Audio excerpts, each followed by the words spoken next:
Praise the lord. Good morning. మన ప్రభువును రక్షకుడైన యేసుక్రీస్తు పరిశుద్ధమైన ఘనమైన నామంలో గాడ్స్ ఆర్మీ మినిస్ట్రీస్ యేసుతో అనుదినము అనే ఈ పరిచర్య ద్వారా ప్రతిదినము దేవుని యొక్క శ్రేష్టమైన వాక్యాన్ని వింటున్న మీ అందరికీ నా హృదయపూర్వకమైన వందనము. నా ప్రియ సహోదరి సహోదరుడు, చిన్న ప్రార్థన చేసుకున్న వాక్యంలోనికి వెళ్ళే ముందుగా, మహాగణుడ పరిశుద్ధుడైన మా తండ్రి, కృపా సత్య సంపూర్ణుడా, మాతో మాట్లాడుచున్నవాడా, మమ్మల్ని బలపరుచుచున్నవాడా, నీ ఆత్మతో మమ్మల్ని అందరినీ సంధించి నీ పాత్రగా వాడుకొని వినిచున్న వాక్యము ఆయన ప్రభా వింటున్న ప్రతి ఒక్కరిలో నాయన ప్రభా మీరే ఫలింపచేయండి.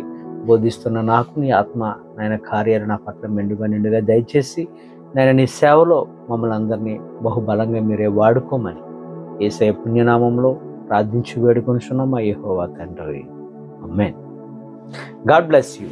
దేవుడు ఈరోజు మనతో మాట్లాడుతున్న మాట ఏంటంటే, యేసుక్రీస్తు ప్రభువారు ఆయన శిష్యులకు సువార్తకు పంపే ముందుగా, పరిచర్యకు పంపే ముందుగా ఇద్దరిద్దరుగా జతలుగా వారిని వెళ్ళమని చెప్పారు.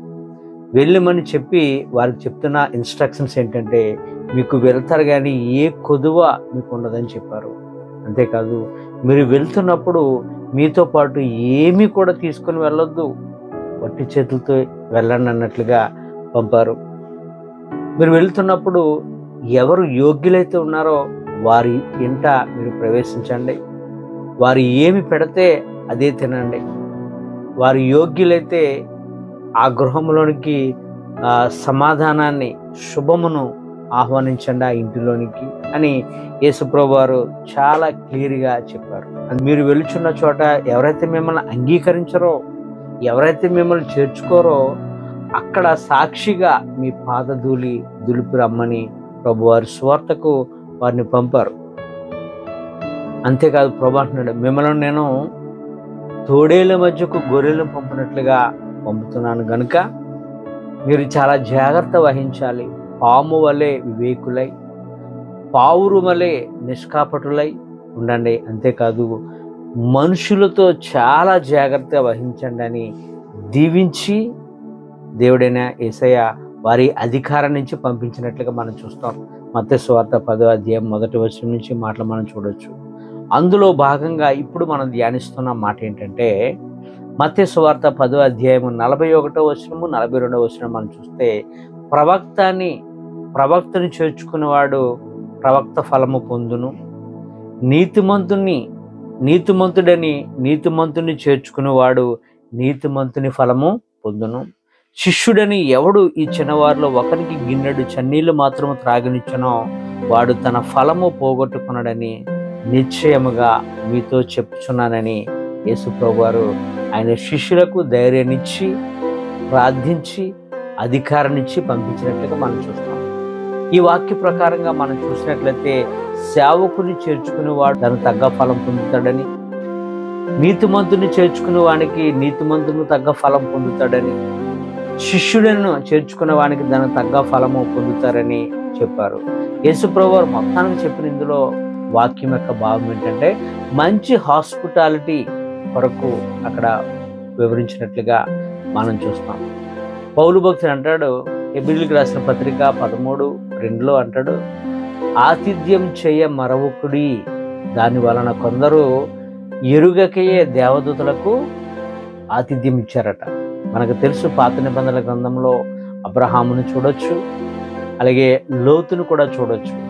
మరి వారి దగ్గరకు వచ్చినప్పుడు వారు మనుషులుగా వచ్చారు, స్ట్రేంజర్స్గా, బాటసారులుగా. ఆయా టైంలో మరి సాయంత్రం అయితే మరలా వారికి ఎక్కడికి వెళ్ళడానికి స్థావరం ఉండదని, పొద్దు పోతుందని వారిని స్వయంగా మరి అబ్రహాము వారిని సాష్టాంగ నమస్కారం చేసి బ్రతిమలాడుకొని వారింటికి తీసుకెళ్ళినట్లుగా మనం చూస్తాం. ఆతిథ్యం అనేది చాలా శ్రేష్టమైనది. దానివల్ల ఆతిథ్యం ఇవ్వటం వల్ల మరి అబ్రహాము కానీ లోతు కానీ ఏమైనా లాస్ అయ్యారంటే ఏమీ లాస్ కాలేదు. అబ్రహాము ఆ యొక్క వచ్చిన దేవదూతలను తెలియక మనుషులుగా ఉన్నటువంటి వారికి ఆతిథ్యం ఇవ్వటం వల్ల ఏమి పొందుకున్నాడు? దాని ఫలము అంటే గర్భఫలాన్ని పొందుకున్నాడు. తన భార్య అప్పటి వరకు గొడ్రాలుగా ఉంది, వయసు మీరిపోతుంది. ఇటువంటి స్థితిలో గర్భఫలాన్ని దేవుడు అనుగ్రహించాడు. మరి లోతు ఏమైనా లాస్ అయ్యాడంటే లోతు కూడా ఏమీ లాస్ కాలేదు. దేవదూతలకు, మనుషులుగా ఉంటున్నటువంటి దేవదూతలకు ఆతిథ్యం ఇవ్వటం వల్ల భయంకరమైన పట్టణంలో నివసిస్తున్నాడు సొదొమ గొమొర. దేవునికి వ్యతిరేకంగా ఉంటున్న ఆ దేశాన్ని దేవుడు కాల్చేస్తున్న సమయంలో మరి వారిని రక్షించడానికి, అనగా లోతును రక్షించడానికి ముందు దేవదూతలను అక్కడగా పంపించినట్టుగా మనం చూస్తాం. నా ప్రియ సహోదరి సహోదరుడా, లోతు రక్షింపబడ్డాడు, లోతు కుటుంబం రక్షింపబడినట్టుగా చూస్తాం అక్కడ.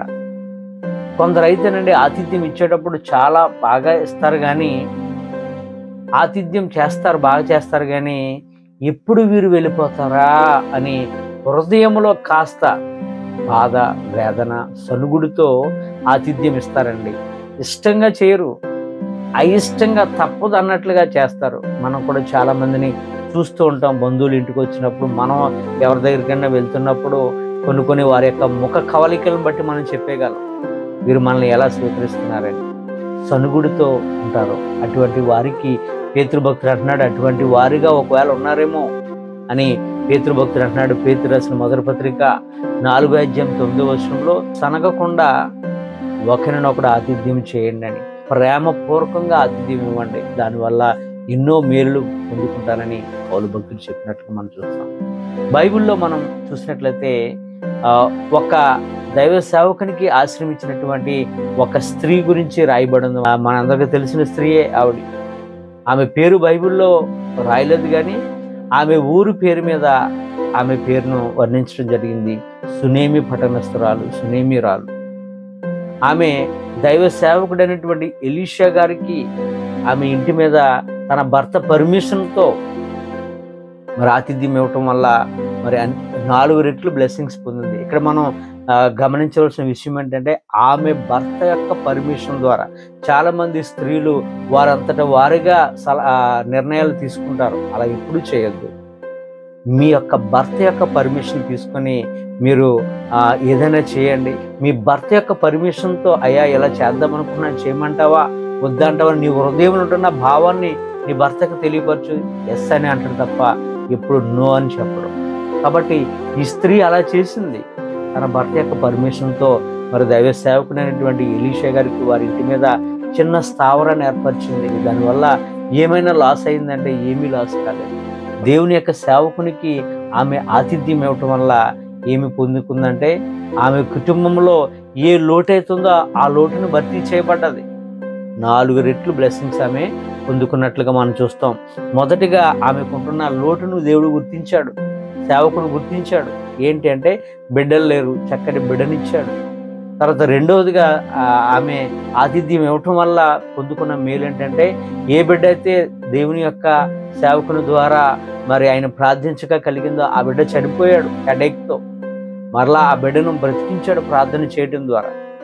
మూడోదిగా మనం చూసినట్లయితే, ఆమె దైవ సేవకునికి ఆతిథ్యం ఇవ్వటం వల్ల జరిగిన మూడో మేలు ఏంటంటే, ఆ దేశంలో మరి 7 సంవత్సరాల కరువు రాబోతుందని ముందుగానే దైవ సేవకుడు అక్కడున్న వారికి చెప్తే, మరి ఈమె కూడా చెప్పాడు, అమ్మా నువ్వు ఇక్కడ నుంచి వేరే ప్లేస్కి, నీకు అనుకూలమైన ప్లేస్కి వెళ్ళిపో అంటే ఆమె ఫిలిస్తీన్ల దేశానికి వెళ్ళిపోయింది.